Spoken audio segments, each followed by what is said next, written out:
Jeremiah Smith, Caleb Downs, and the Ohio State Buckeyes welcome back Nico Iamaleava to the shoe in Columbus, Ohio. They host the UCLA Bruins in this Big Ten matchup. The last time that we saw Nico Iamaleava play in Columbus, well, it was a thrashing. The Ohio State Buckeyes blew the Volunteers out of the building. They scored on each of their first three possessions in the first quarter against the Vols, and we know how that story wound up. They wound up going on to win the national championship. The entire run to the Natty started with that fateful night there in a chilly evening in Columbus. Now, against Ohio State in that matchup, now where I'm looking at for UCLA going into this one, Jerry Neuheisel, their up-jumped offensive coordinator, will look to go with what has worked well for UCLA. That has been Nico Iamaleava's legs. In that game against Jim Knowles, then the defensive coordinator for the Buckeyes defense, he had 20 carries. I don't think he's going to carry the football quite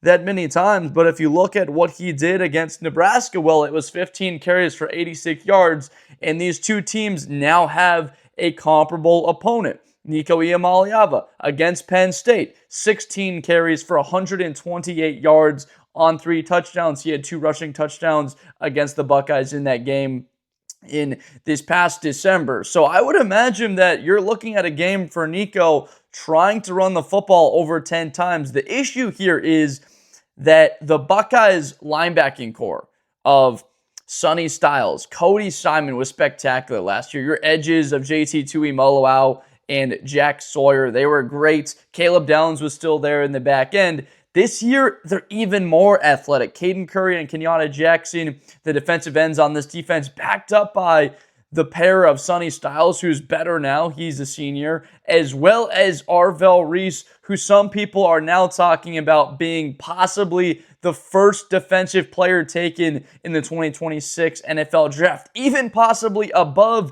his teammate Caleb Downs. Arvell Reese in the conversation now for the Butkus Award, the best linebacker in the country. He's right up there with the Texas Tech linebacker Jacob Rodriguez, and then Downs is, of course, in the conversation to be the winner of the Thorpe Award, the best defensive back in the country. So immediately, if I'm Neuheisel, what type of strategy am I looking up to come up with to keep the football away from a Buckeyes offense? We'll get to that Buckeyes offense led by Jeremiah Smith and Julian Sayin, who is probably the most dangerous 1-2 combo in terms of a quarterback wide receiver. But Neuheisel is going to try and keep the football on the ground. In their win against Penn State, UCLA ran the football 53 times. This past week against Nebraska, they ran the football 37 times. So you're absolutely seeing an identity under Neuheisel. He really wants to keep the football on the ground, limit the possessions for the other team, and have an emphasis on his quarterback using his legs. That's something that Nico's done very well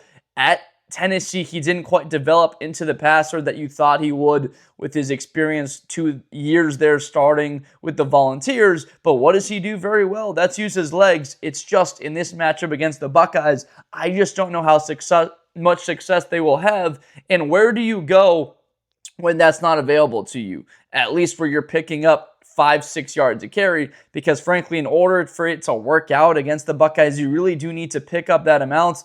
Otherwise, Iamaleava is just going to be taking shots, way too many hits in this game from that very athletic defense. It's funny, watching that game against Nebraska, I'm looking at a defense where you've got linebackers for Nebraska that most likely, no offense to Nebraska's defensive core, you've probably got defensive linemen in Jackson and Caden Curry that have the same type of athletic profiles, the guys that are playing backer for Nebraska, not to mention your guys behind that in Reese and Styles are probably the same athletic profile and just as fast and sideline to sideline ability as your defensive backs in the sense of your safeties. So this is a different type of level that UCLA will be facing. I think an argument that Bruins fans will have is, look, we just saw a Penn State defense a couple of weeks ago, had success against them. Clearly, that was a bit of a broken Penn State team, and you saw them against the Buckeyes 2 weeks ago. There was clear issues with them covering the Ohio State wide receivers. So let's now go to that and sort of transition this game into where Ohio State will attack UCLA, is that secondary for the UCLA team to have a quarterback for Nebraska and Latif throw 13 of 15, 205 and 3 touchdowns in their building at the Rose Bowl in Pasadena. Those are red siren warnings for me. Going up against that Nebraska offense where you saw 3 receptions for Emmett Johnson, went over 100 yards and 2 touchdowns. Dane Key and Zaya Hunter and Barney, they only had 4 players catch the football. Well, without even Carnell Tate in the lineup, you saw just how high-powered this Buckeye offense is when Jeremiah Smith gets more target share. When the football is coming his way more often, he had, I believe, 7 catches for 110 yards and a touchdown in the first half alone, and they were still committing to run the football. And in the second half, they completely throttled it back. Julian Sayin did turn the football over in the red zone. That's actually his second interception in the red zone. He had one earlier in the season. I want to say it was against Grambling in that route against them. But this is the type of game where the Buckeyes can lean on UCLA in a number of different ways. My question overall, though, for Brian Hartline, Ohio State's offensive coordinator, and of course, he's in the conversation for being the best positional coach in football on the college level or the NFL level over the last half decade, is do you need that deep ball? It was clear against Penn State the Buckeyes weren't quite getting a ton of penetration up the middle, whereas UCLA did have a bit more success. I think the quarterback run was an element that added that because you've got +1 in being able to block that. Your running back can come up and hit a block, or when you have a fullback up there, it can change things. When you have a +1 in the run game with a running mobile quarterback, Julian Sayin, not so much. When because he's mobile enough, but you wouldn't really term him a dual threat. The guy wants to sit back in the pocket and deliver the ball down the field, navigate the pocket, manipulate it, and using excellent footwork, rely on his accuracy, his timing, and just his innate traits as a passer. And to be honest with this receiving core, how much do you truly need to use your legs? So I do think that the Buckeyes will come out in trying to establish the run game. I think that's an identity that truly Ryan Day would love to. And seeing as how they ran the football against Purdue 43 times for 170 yards, I know Ohio State fans felt like they didn't run the ball all that well. Just because it's under 5 yards a carry doesn't mean it wasn't great. You had Isaiah West. He was averaging 6.7 a carry, 9 carries for 60. Bo Jackson had the first play of the game, that rushing touchdown taken off the board. Was it a little ticky-tack with the call on Jeremiah Smith? You could go either way. But Bo Jackson on the game, you take away that, of course, 14 carries for 75 yards. Those two guys ran the football very well. You compare that to the way James Peoples and Donaldson ran it. Look, CJ Donaldson, he's your red zone back. Of course, his yards per carry is a little bit different.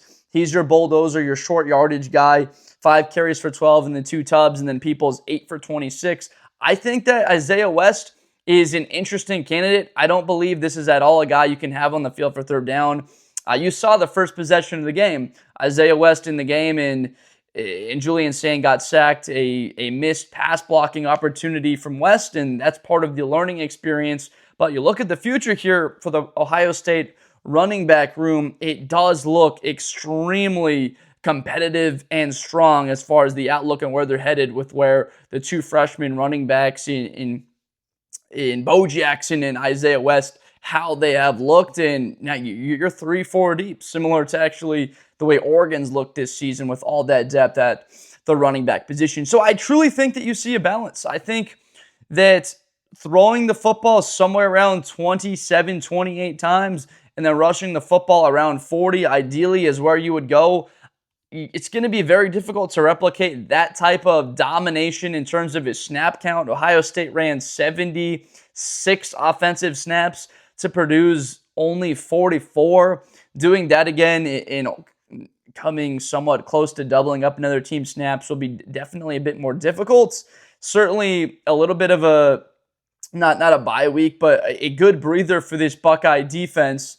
This past week against Purdue, they just weren't really tested all that much. They weren't on the field. I know that they would have liked to not surrender that final touchdown that wound up being a Buckeye non-cover. So they had a 12-game streak of covering the spread, 12 games in a row. The 4 games after the loss to the team up north, they won the 4 games in the playoff, and then they were 8-0. Purdue, they were about a 30-point favorite, wound up only winning by 24 points. I know, on the road game in your conference, only winning by 24 points. But again, that is to be stated that the Buckeyes had been free money in the last 12, and then Purdue, that late score, does end up cooking people's friends, to use the words of Fernando Mendoza. Apparently, Fernando Mendoza is the Heisman frontrunner. It's interesting the way that Ohio State played against Penn State, and they dominated in that fashion. Sayin has more touchdowns than incompletions, but Fernando Mendoza struggles, has a late pick in the fourth quarter, has a great drive to make up for that, and because of that drive, now is in a spot to be the Heisman frontrunner as of this time. Of course, all that stuff doesn't quite matter. We're going to find out in a couple weeks, most likely from Lucas Oil Stadium in Indianapolis, who gets the Heisman Trophy. But I do think that type of narrative and seeing all that stuff about Fernando is interesting. For UCLA, look, this is an opportunity. This team under Skipper has had a different type of identity. Again, that was a good Nebraska team you just competed for 4 quarters with. Look, you're a stop. They had the football at the end. You gave up 3 first downs. I believe Nebraska had a little under 5 minutes, 4:47 to work with. UCLA 2 timeouts. If you get a stop, you just needed to not give up the 3 first downs to get the football back, and you probably would have felt confident if Iamaleava had anything more than about 1:20 to work with, even without any timeouts. And the defense just couldn't get the stops that they needed to. So watching that sequence, I didn't watch much of the first half of that game, to be honest. I was a little bit more tuned in to Alabama, LSU, and then some of the ACC games of Louisville and Virginia both fell. But I did catch the second half fully of the UCLA game. I liked their fight and their competitive spirit, the way they showed against Penn State, first game under Neuheisel. The way that this team has looked for the past month has been one that's been respectable. My dad, he went to UCLA. He's always kind of pulled me in to try and watch these types of games. So he's a big UCLA fan. No, he'll be rooting for the Bruins in this one. And that doesn't mean anything for me. The rooting interests will be the same for this one, of course. If you watch my videos, that, of course, means a little bit something to people that watch this at the end of the video. I'll share that why if you haven't watched more Blitz with Blender content. But in this matchup, really, we are expecting probably a bit of a lean towards the Buckeyes, if not a lot, with this team's capabilities as an offense. Now, to fully state that, why you have the most dangerous passing attack in the country, they did open it up for a little bit for Max Clare. You could see without Carnell Tate in the lineup that there were more opportunities for Smith. There's more opportunities for Carnell Tate to have a larger impact. I want people to understand something about Carnell Tate. I think it was interesting how the broadcast with Jake Butt and Jeff Levering on the call, that they actually didn't quite know what was happening with Carnell Tate while he wasn't in the starting lineup. So it appeared he had some tightness. Admit, I'm not quite sure where it was. I haven't seen any reports. I've done a bit of a deep dive to find out what was exactly wrong with Tate, because it's possible. My personal opinion is that Carnell Tate is the second best wide receiver in the country. And for him not to be on the field, that's the number 1 wide receiver for probably every other team in the country. Arizona State, maybe Alabama, maybe USC have a debate with that. But look, this is that type of level player. So not having him on the field is clearly impactful. I agree with the decision for Ryan Day. What's the point in risking further injury or even having any somewhat of a potential of something not great happening when you feel very confident about beating that Purdue team and saying, all right, we're just going to lean into the run here and lean on the best player in this sport, which is number 4. So is Carnell Tate playing this game against UCLA? I would imagine that he is. He's a very competitive player, as is the entire roster. It doesn't sound like it is anything that serious. Ryan Day did state that he probably could have played if they needed to, meaning if it was against Michigan, likely meaning if it was a Big Ten title game or a playoff game, that he would have been available, meaning if the stakes were a lot higher. or if the opponent was much tougher, no disrespect to Purdue, but the opponent was tougher, that he most likely would have been out there in the lineup. So against UCLA, what's his status? That's unknown. I'll tell you what the difference is with Tate in the lineup is you just can't throw out a double cover scenario on one side of the field. Specifically, if you're going to rotate the coverage towards number 4, you leave number 17 in one-on-ones. And that is a recipe for him to have success. I truly think that the best way to play this Buckeye team is to roll with 2 high safeties and just try and dare Ohio State to run the football. Because if you're going to choose, are we going to give up the pass to Smith or Tate, the 2 best receivers in the country, or are we going to allow them to run the football with Bo Jackson or West or Donaldson, Peoples? I would much rather give up the yards on the ground, because what does that do? It's going to make the Buckeyes' possessions longer.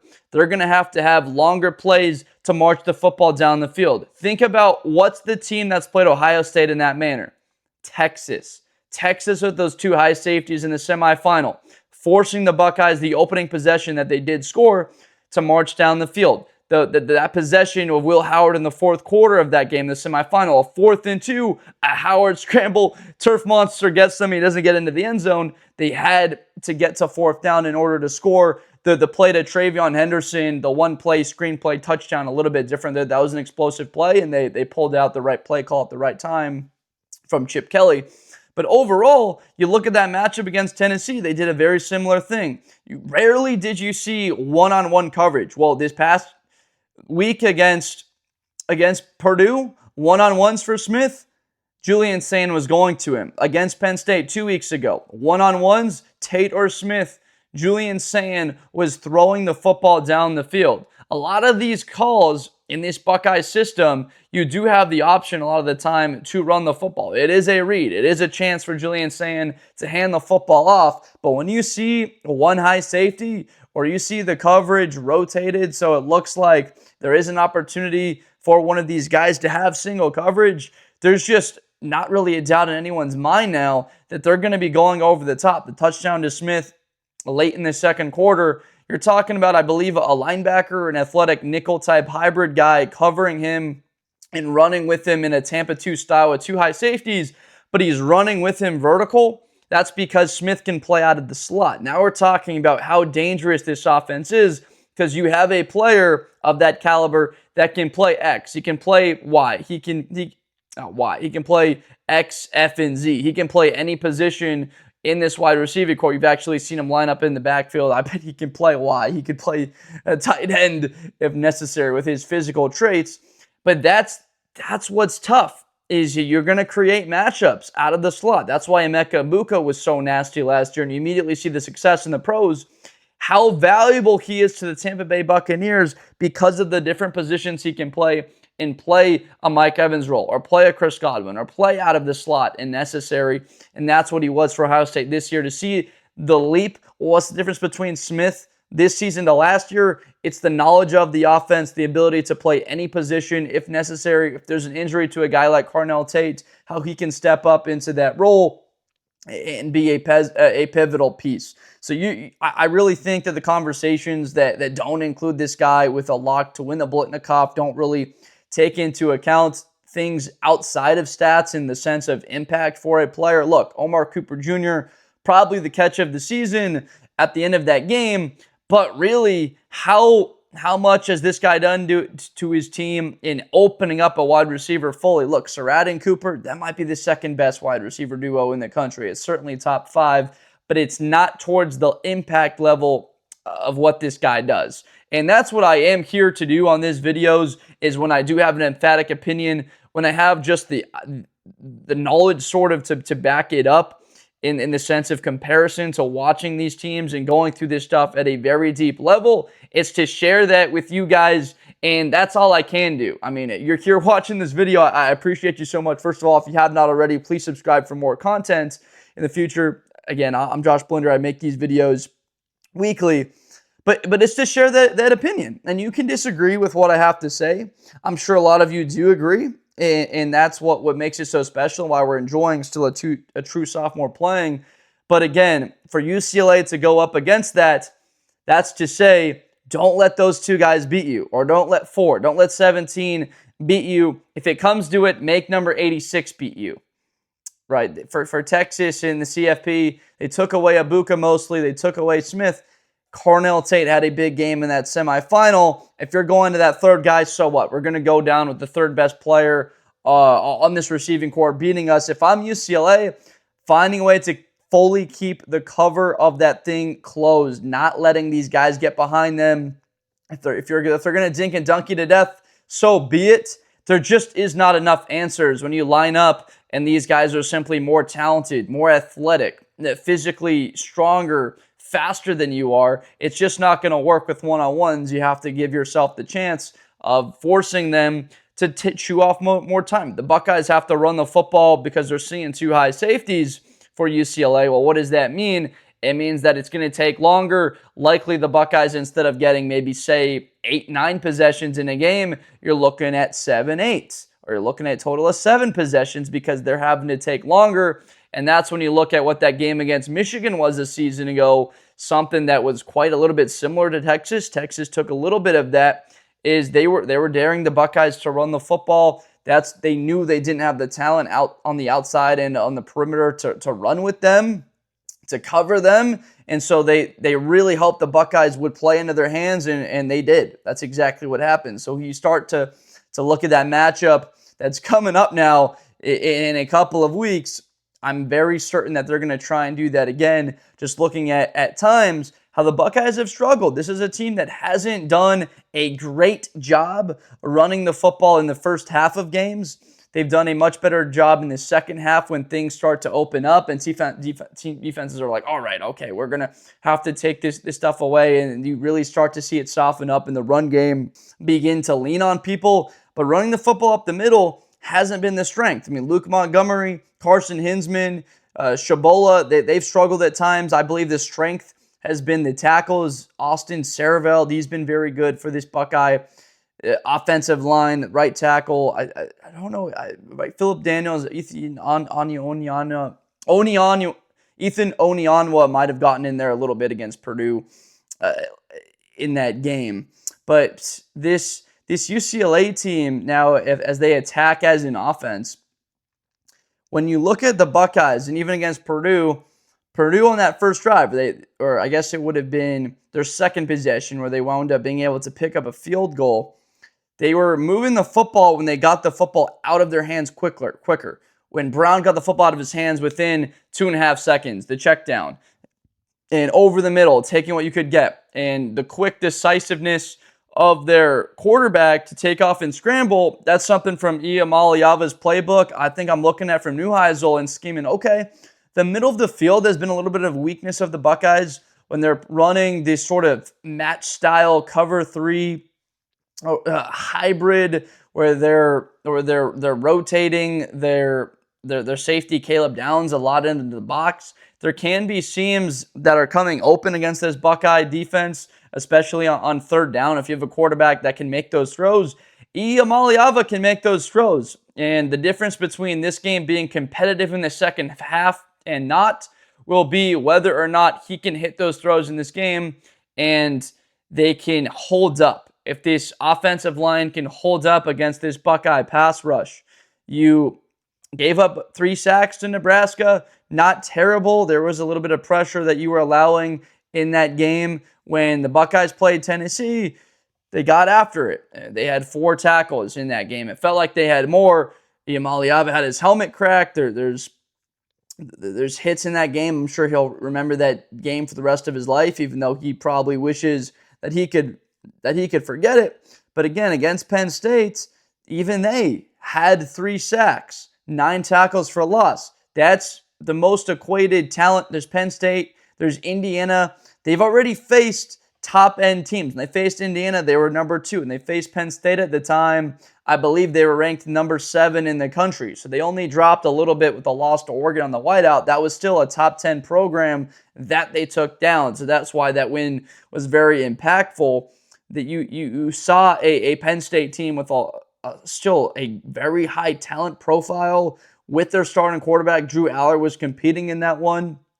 and they were having a difficult time running the ball with Nick Singleton. Drew Aller had a lot of success running the ball with his legs. You've seen that from mobile quarterbacks this year against UCLA. So it's great that Lincoln Kienholz in the red zone had that rushing touchdown, but still, there's not a doubt in my mind. And of course, you're 3/4 through the way, and Julian Sayin's number 2 as a Heisman favorite or in that conversation right now. It's a 3-person race between Simpson, Mendoza, and Sayin. It's really just a matter of who wins out of those guys and who's going to be the other finalists to get that 4th seat amongst them. Frankly, I think it would make the most sense if there was just those 3.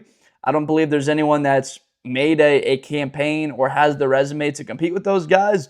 But there is a little bit of time for Jeremiah Smith to put himself in that 4th spot. He's probably competing with Marcel Reed, Jeremiah Love.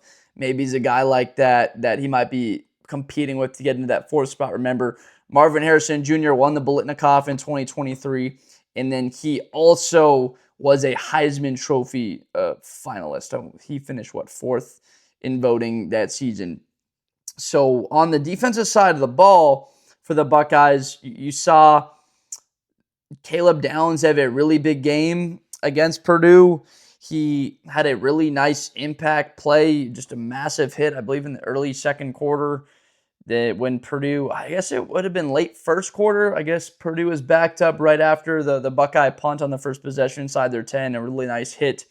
But where I look on that Buckeye front is once again on the front 4, specifically at their tackles. Cannon McDonald and Edric Houston have been the unsung heroes of this defense. These guys have gotten a lot of attention, of course, from Buckeye Nation and people that really know their stuff. But the way that they've played as an interior, for them to compete with the level that Tyleik Williams and Ty Hamilton played at, and that was a defense that had just historical moments. Penn State, the goal line stand, Texas goal line stand, Nebraska, Oregon, marquee moments for this program. And they've had those exact ones this season. Texas, notably, massive. I mean, that's probably the one you already think of. Texas looking to tie the game, and they can't do it.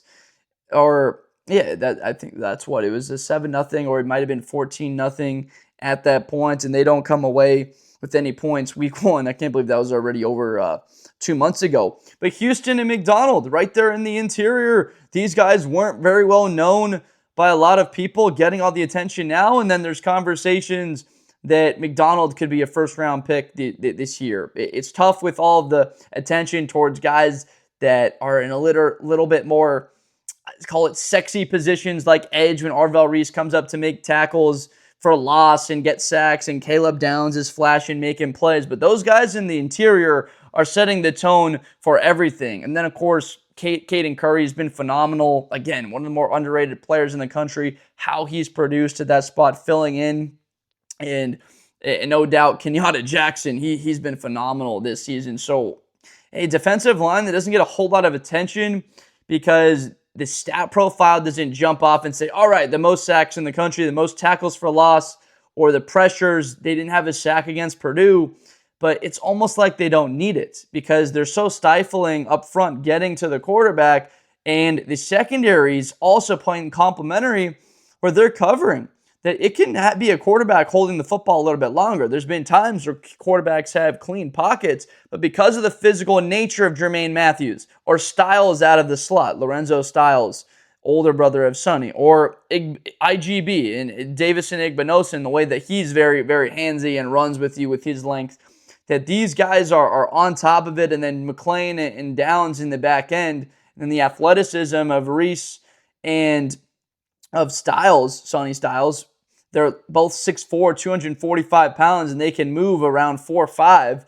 Like, there's just not a lot of holes to open up. So I try and think of a way to formulate an attack. It's very difficult. You can imagine the position that coordinators are in going up against this squad.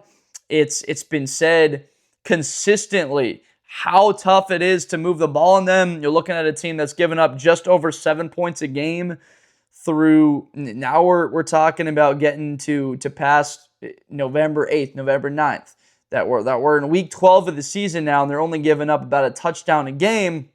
The question everybody's been asking is, how will they fare against better competition?